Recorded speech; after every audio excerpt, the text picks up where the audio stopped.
Et ce matin, on termine notre 4e saison dans Ésaïe. Et on va voir la bonté de Dieu. Bien au-delà des dons en argent et de toutes ces choses-là, le don de Jésus-Christ, littéralement. Alors, le livre d'Ésaïe, c'est un livre prophétique. On est dans l'Ancien Testament. Ce passage-là a été donné par Dieu à son prophète puis pour son peuple. Il y a environ 2700 ans, soit 700 ans avant la venue de Jésus-Christ, d'accord? Donc, 2700 ans avant notre ère, avant aujourd'hui. Et ce passage-là est un passage qui procure une joie infinie aux chrétiens depuis 2000 ans.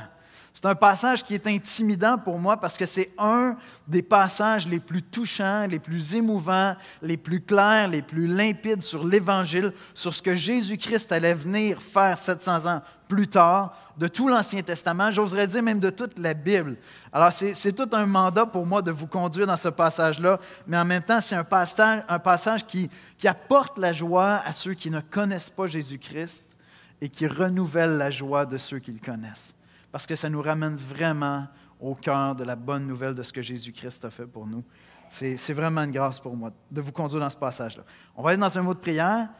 Comme j'ai fait depuis 2 semaines, c'est moi qui vais vous lire le passage dans Ésaïe. Ensuite, on retrouve nos bonnes habitudes, mais je veux commenter un peu le texte alors que je le lis. On va aller dans un mot de prière. Notre Dieu, tu es vivant. Comment douter, Seigneur, de ta bonté, de ton existence, de ta grâce, alors que tu as donné ton Fils qui est venu mourir sur la croix pour des êtres faibles et pécheurs comme nous, Seigneur. Comment douter de ta bonté quand on voit la générosité de ton peuple pour faire avancer des projets de l'Église? Comment douter de ta bonté quand 11-12 personnes se préparent à se faire baptiser dans les prochaines semaines, Seigneur? Tu es vivant. Je te prie, Père, de venir parler à nos cœurs ce matin. Viens saisir nos cœurs par ta parole, Seigneur. Ne permets pas que nous quittions, Seigneur, ce service ce matin sans avoir été bouleversés par ton esprit. Sans que ton esprit soit venu appliquer ta parole à notre vie personnelle, qui que nous soyons, où que nous soyons dans ce cheminement avec toi, viens appliquer, Seigneur, ces mots à notre âme, Seigneur. Viens renouveler notre joie ou viens nous donner la joie du salut, Seigneur. C'est en Jésus-Christ qu'on te prie. Amen. Amen. Amen. Ésaïe 53:1, juste avant d'en faire la lecture. Qui a cru à ce qui nous était annoncé? Qui a reconnu le bras de l'Éternel? Est-ce que vous savez c'est quoi un joueur substitut? Vous connaissez tous ça? Dans une équipe de sport, il y a un joueur qui se blesse ou qui est absent, puis il y a un joueur substitut qui va prendre sa place pour le match. Dans ce passage-là, on est confronté au fait où on découvre la bonne nouvelle qu'il y a un joueur substitut pour toi et moi. Ce joueur-là, c'est Jésus-Christ. Jésus-Christ est le joueur substitut nécessaire pour tous les êtres humains parce qu'aucun d'entre nous n'est capable de compléter ou de gagner cette partie-là de la justice devant Dieu. Ce n'est pas difficile d'imaginer un Dieu qui est juste, mais découvrir un Dieu qui est gracieux, ça, c'est un miracle extraordinaire. Et ce qu'on découvre dans ce passage-là d'Ésaïe 53, c'est que Christ est mon substitut, si je le veux bien, si je veux croire en lui. Et Ésaïe 53, verset 1 commence avec ceci. « Qui a cru à ce qui nous était annoncé? Qui a reconnu le bras de l'Éternel? » Parce que le miracle de cette substitution de Christ pour notre salut est, à mon avis, le plus grand miracle de la Bible. Beaucoup plus que tous les miracles où Jésus marche sur les eaux et ressuscite des morts. Celle de voir un Dieu parfait qui se donne pour toi et moi, ça, c'est le plus grand miracle de la Bible. Alors, je vous lis le passage. Ésaïe 53, en fait, je commence un petit peu plus tôt. Ésaïe 52, les 3 derniers versets, je crois. « Voici, mon serviteur prospérera, il montera, il s'élèvera bien haut. » Maintenant, nous, on sait qu'il a été élevé sur la croix. Ça s'est produit 700 ans plus tard et qu'il a été élevé au ciel après sa résurrection. Je pense que les deux sont ici dans l'Esprit de Dieu. dans la pensée de Dieu. De même qu'il a été pour plusieurs un sujet d'effroi, tant son visage était défiguré, tant son aspect différait de celui des hommes. C'est ça que produisaient les tortures que Christ a subies avant d'être pendu au bois. Il était littéralement défiguré. C'était littéralement un objet d'effroi. Littéralement, pour les hommes qui étaient là, naturellement, ils pouvaient penser que Dieu avait rejeté Christ parce qu'il était pendu au bois avec les malfaiteurs, avec les criminels. Et donc, si tu ne comprends pas ce qui se passe, si tu ne connais pas ces textes-là, si tu ne les comprends pas, tu regardes Jésus de Nazareth crucifié, puis tu dis, cet homme-là est maudit de Dieu, parce que Dieu ne l'a pas protégé. De même qu'il a été pour plusieurs un sujet d'effroi, tant son visage était défiguré, tant son aspect différait de celui des fils de l'homme, de même il sera pour beaucoup de peuples, les nations de la terre, un sujet de joie à celui qui comprend l'Évangile. Devant lui, des rois fermeront la bouche, car ils verront ce qui ne leur avait point été raconté. Ils apprendront ce qu'ils n'avaient point entendu. Qui a cru à ce qui nous est annoncé? Qui a reconnu le bras de l'Éternel, la délivrance? Le bras de l'Éternel, c'est toujours soit le bras de la justice, soit le bras de la délivrance. C'est le bras qui tient l'épée, celui qui vient délivrer. Ce bras-là, c'est Christ qui va sur la croix, qui vient exercer la justice de Dieu et le salut pour les hommes. Il s'est élevé devant lui comme une faible plante, comme un rejeton qui sort d'une terre desséchée. Il n'avait ni beauté, ni éclat pour attirer nos regards, et son aspect n'avait rien pour nous plaire. Il est rentré monté sur une mule à Jérusalem, et c'était le fils d'un charpentier. Il venait d'une petite ville banale, Bethléem. Personne ne pouvait se douter que c'était le sauveur des Juifs et des hommes qui arrivaient, méprisé et abandonné des hommes, homme de douleur et habitué à la souffrance, semblable à celui dont on détourne le visage, nous l'avons dédaigné. Nous n'avons fait de lui aucun cas. Cependant, ce sont nos souffrances qu'il a portées. C'est de nos douleurs qu'il s'est chargé.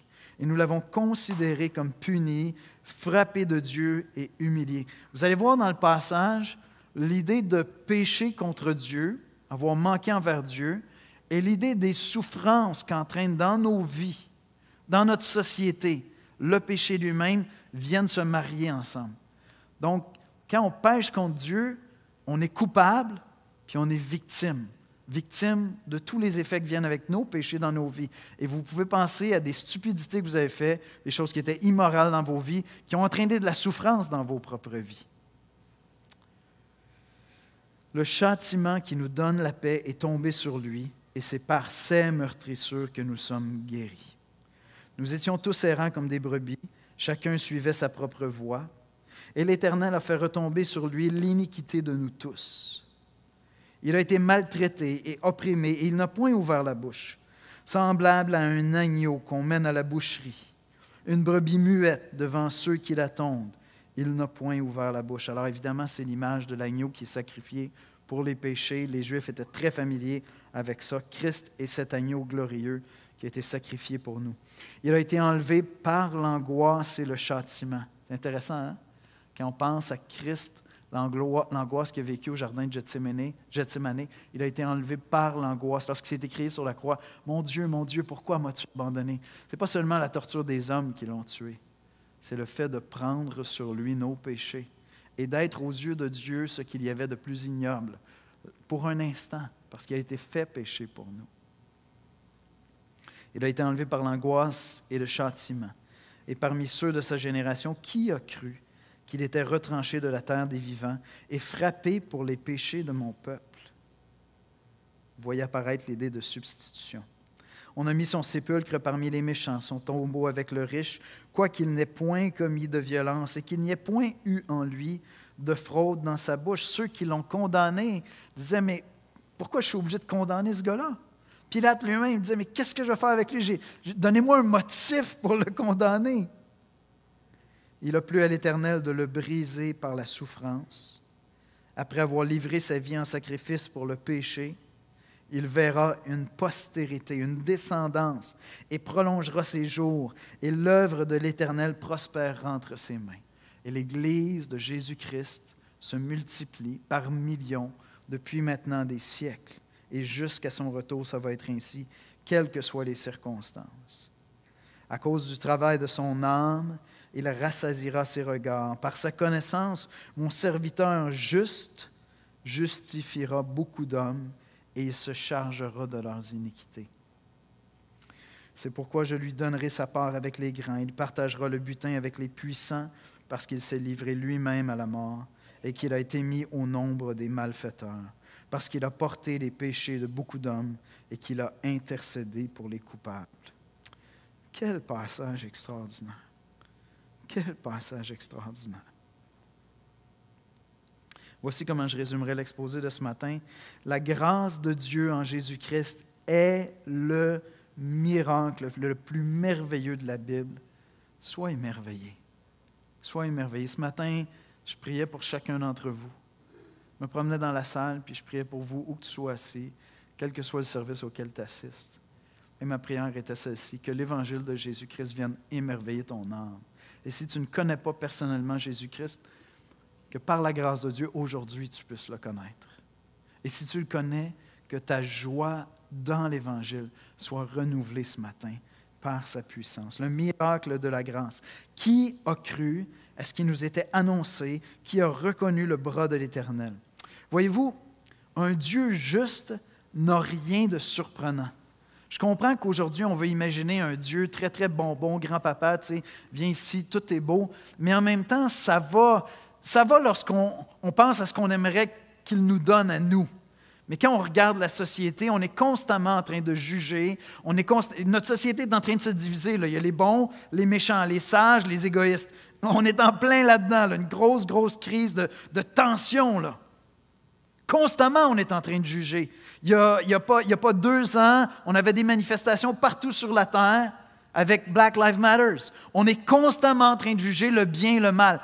Concevoir un Dieu juste qui va juger et punir le mal, ce n'est pas difficile à imaginer.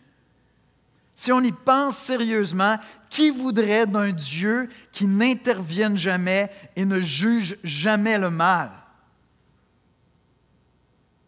On vit des crises sociales, on prie pour des petits-enfants qui sont enlevés. Qui voudrait d'un Dieu qui n'intervient jamais? Ce n'est pas difficile à imaginer un Dieu juste. C'est vrai, lorsque je pense à moi, je préfère avoir un bon Dieu bonbon, tu sais, qui va dire, ben non, c'est pas grave si tu as tué quelqu'un, rentre à la maison, tu fais partie de la famille, tout va bien. Mais sérieusement, ce n'est pas difficile à imaginer.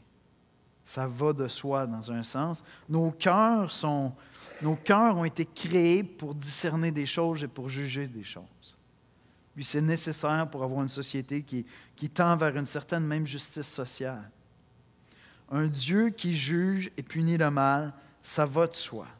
Mais l'idée d'un Dieu substitut, un Dieu qui vient et qui prend ta place, qui vient finir la partie que je ne pourrai jamais compléter, que je ne pourrai jamais gagner, parce que je mérite sa justice.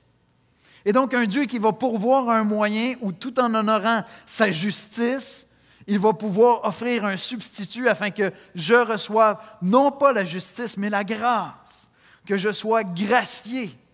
Ça, c'est surprenant. Ça, c'est un wow incroyable.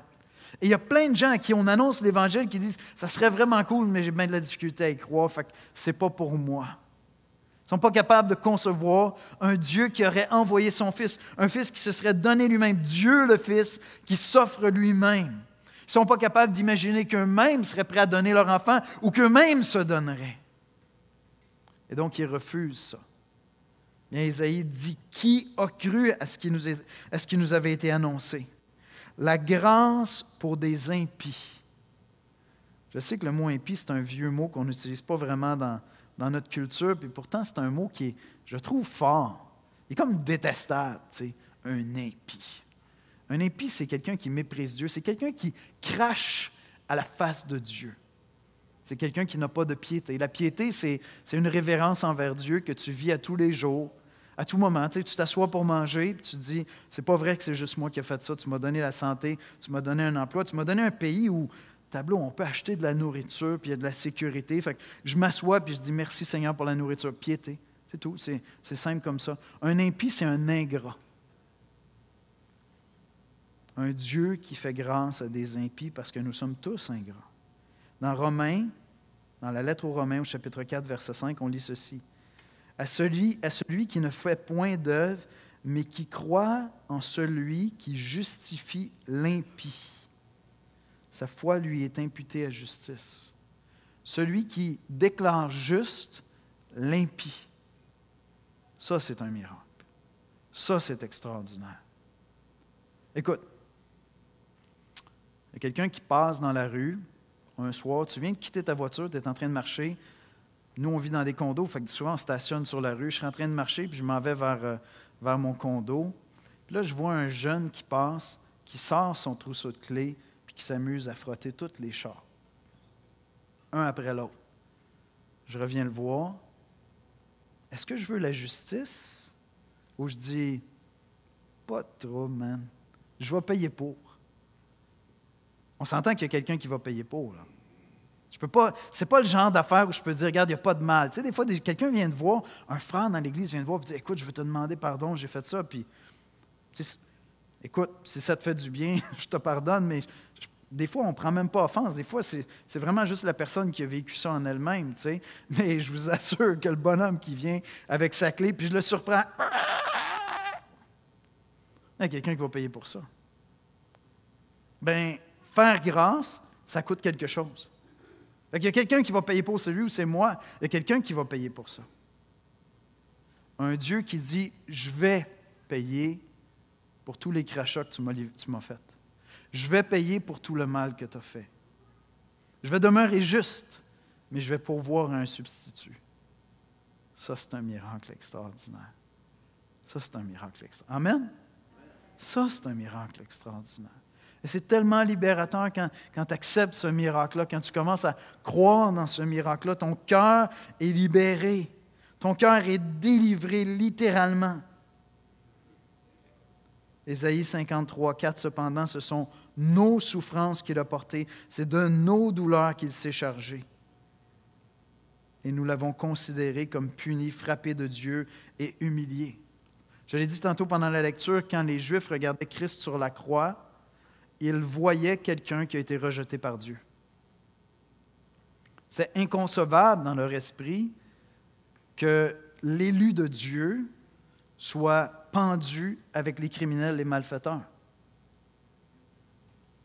C'est un des éléments qui bloque, qui empêche un ami musulman d'accepter l'Évangile. Je parle souvent des musulmans parce que j'ai des conversations avec eux, puis j'aime leur côté raisonnable quand on discute. Ils essaient d'approcher beaucoup la foi avec la raison.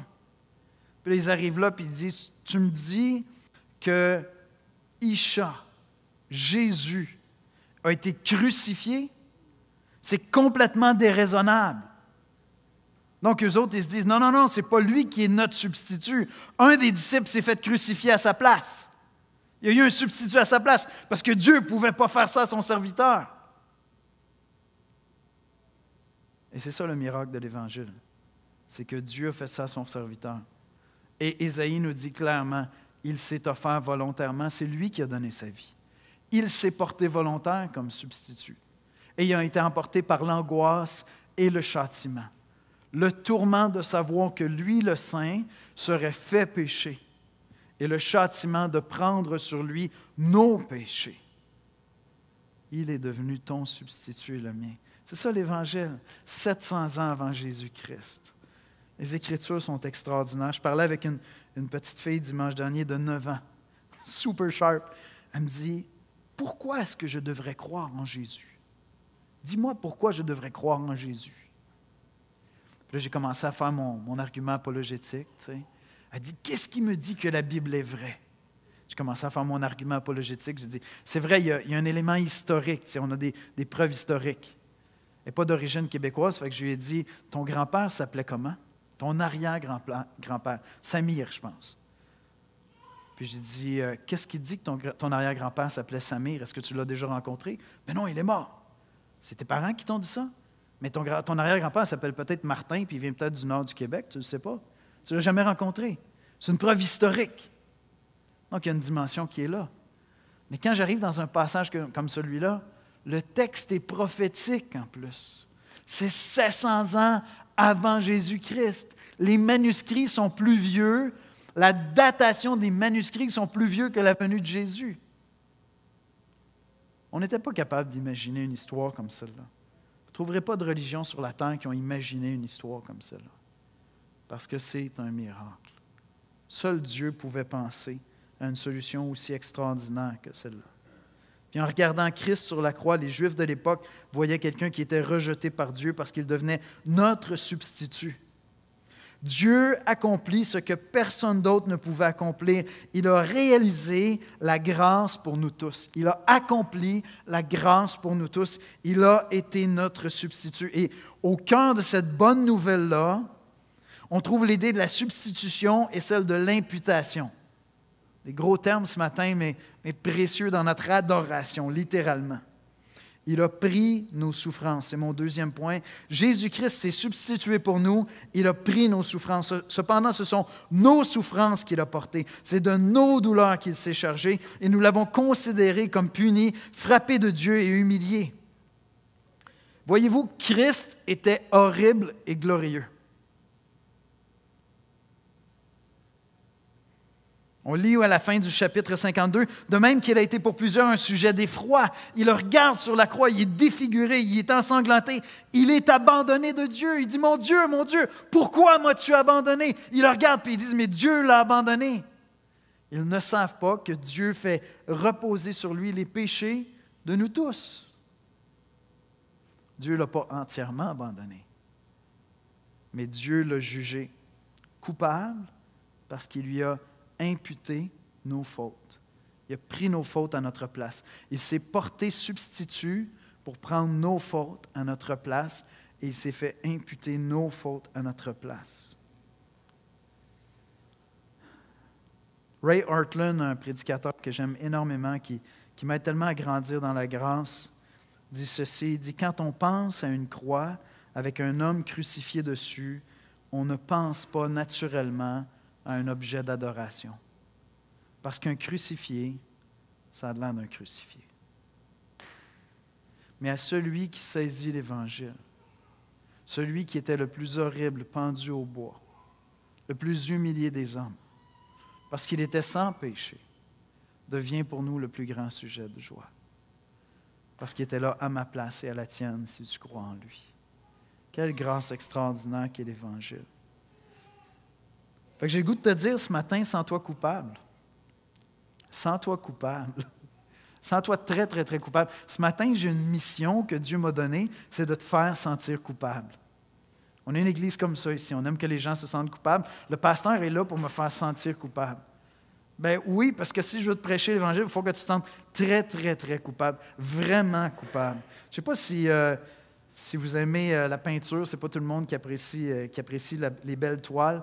Rembrandt, un peintre classique.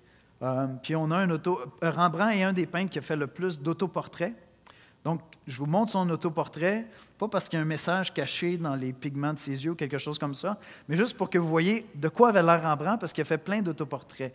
Et lorsqu'il a décidé de peindre la crucifixion du Christ, il avait compris quelque chose. Il avait compris que ses péchés à lui avaient contribué à ce que Christ soit sur la croix. Alors, j'aimerais ça qu'on aille à la prochaine. Ici, vous avez Rembrandt. C'est vraiment intéressant, hein?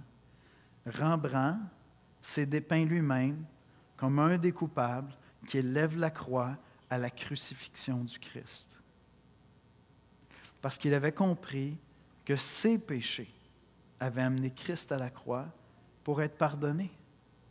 Ce matin, je te demande à toi, est-ce que toi, tu te vois ici? Moi, je me vois là.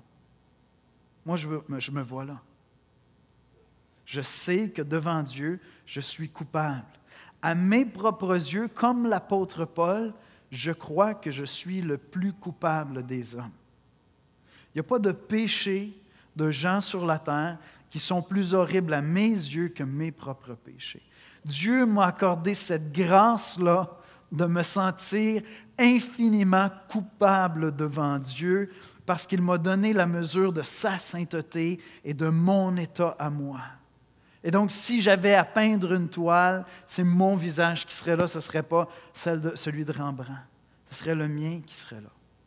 Réalise combien tu es brisé, combien tu es coupable devant Dieu. Sens-toi coupable. Puis j'aime ça comment Dieu apporte ça dans Ésaïe, parce qu'il vraiment, il nous ouvre toutes les portes possibles pour comprendre à quel point dans notre nature profonde, on est des êtres brisés, mais brisés par le péché. Regardez verset 11, il dit « À cause du travail de son âme, il rassasiera ses regards. Par sa connaissance, mon serviteur juste justifiera beaucoup d'hommes. Il se chargera de leurs iniquités, de leurs péchés. » Comment est-ce que tu peux être déclaré juste devant Dieu? C'est s'il se charge de tes péchés, s'il prend sur lui tes fautes. Il a été enlevé au verset 8 par l'angoisse et le châtiment, et parmi ceux de sa génération, qui a cru qu'il était retranché de la terre des vivants et frappé pour les péchés de mon peuple? Il n'a pas été frappé pour ses péchés, il a été frappé pour nos péchés. Ce que j'aime dans Ésaïe, c'est que Dieu nous donne plein de portes pour qu'on trouve cette grâce-là de se voir nous-mêmes coupables. Regardez le verset 4.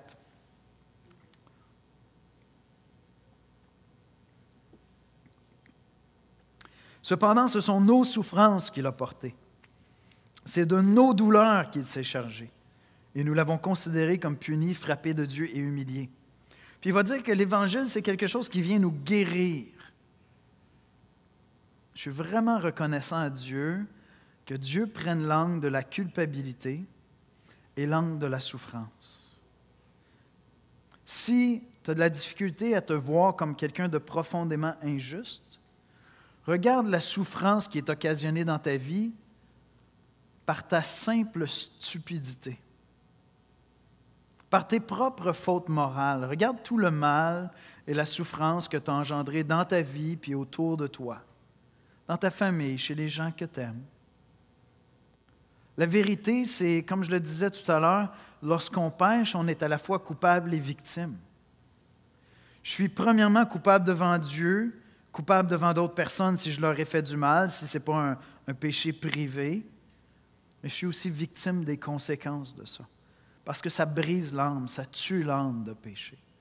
On n'a pas été créé pour faire le mal, on a été créé à l'image de Dieu pour faire le bien. Je disais tantôt, je choisis de croire toujours dans la noblesse de toutes les créatures de Dieu, de tous les êtres humains qui ont été créés à l'image de Dieu. On n'a pas été créé pour pécher.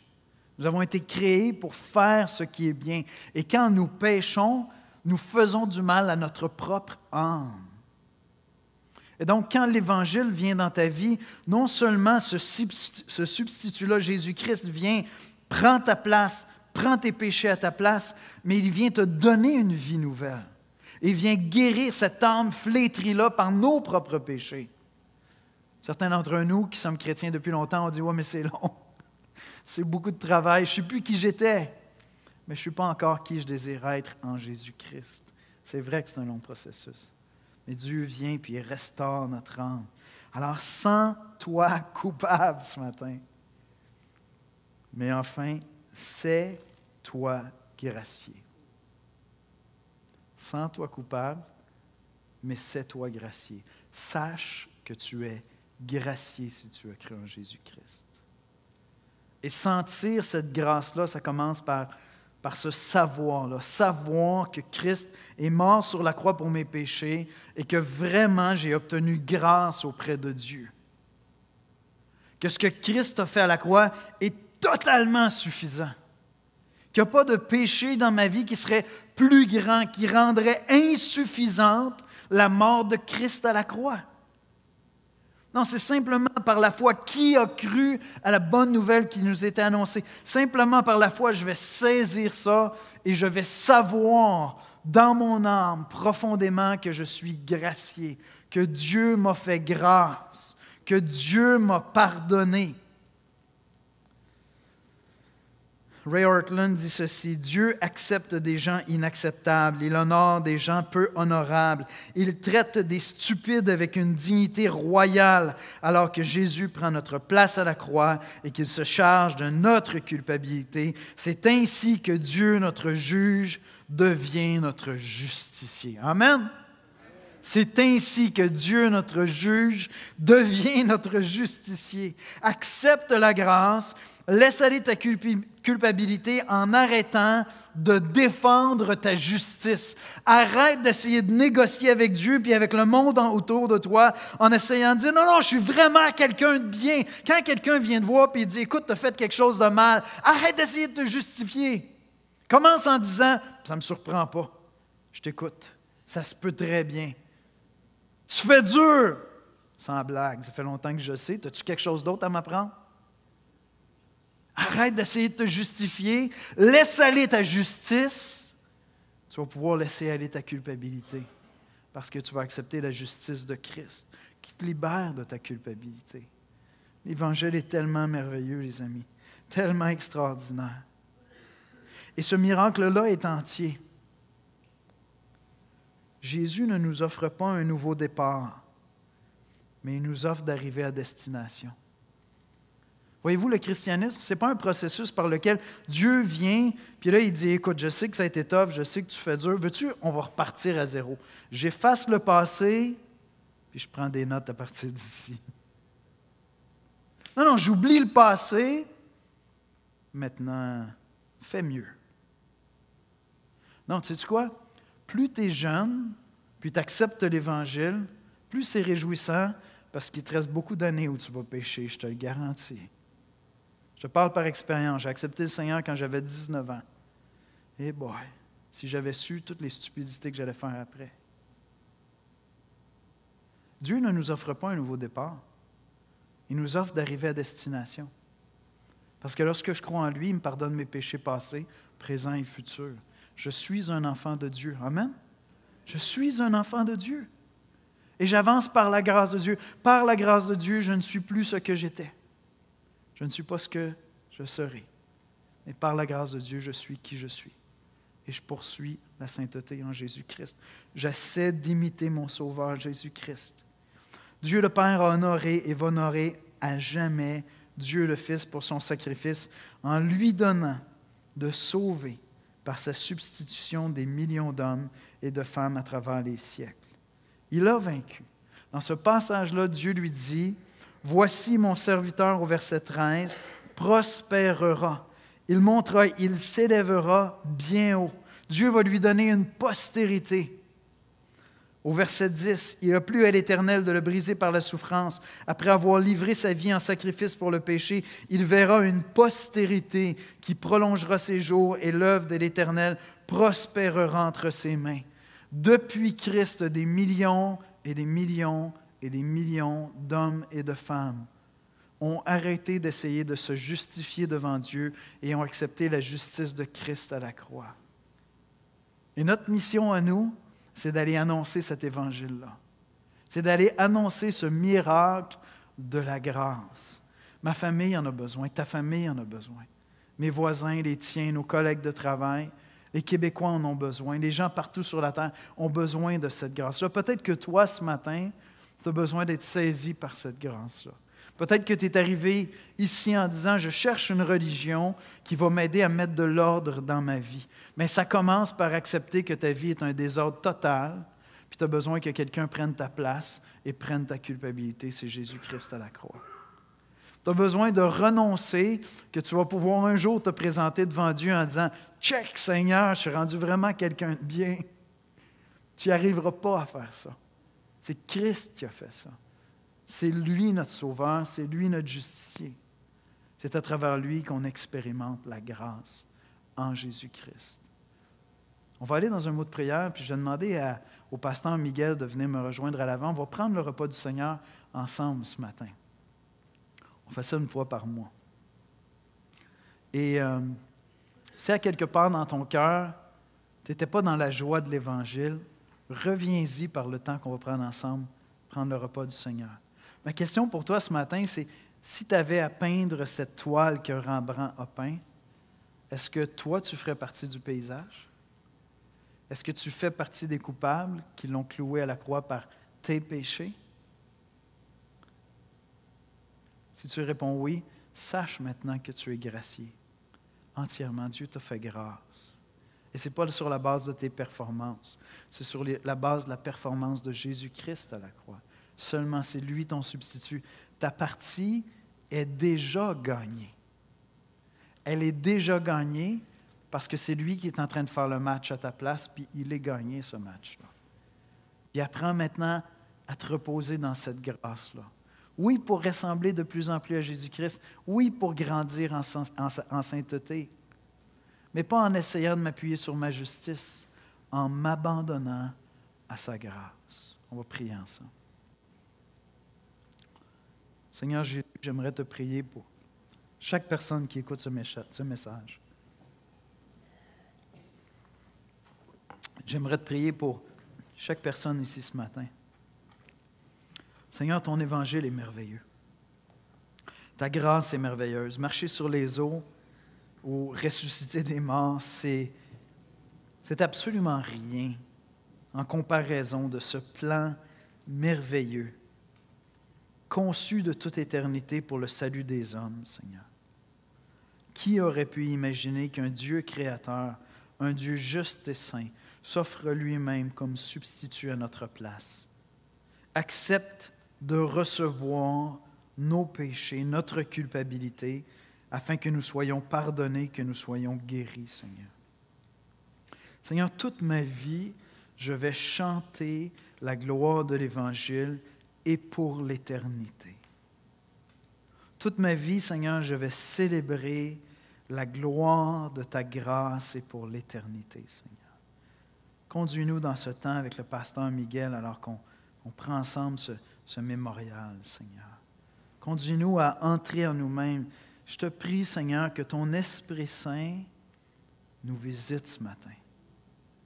Viens nous visiter, Seigneur, et que cet esprit que tu nous as donné à nous qui sommes chrétiens vienne réveiller notre âme, vienne rafraîchir, Seigneur, notre vision de ta gloire et de ta grâce.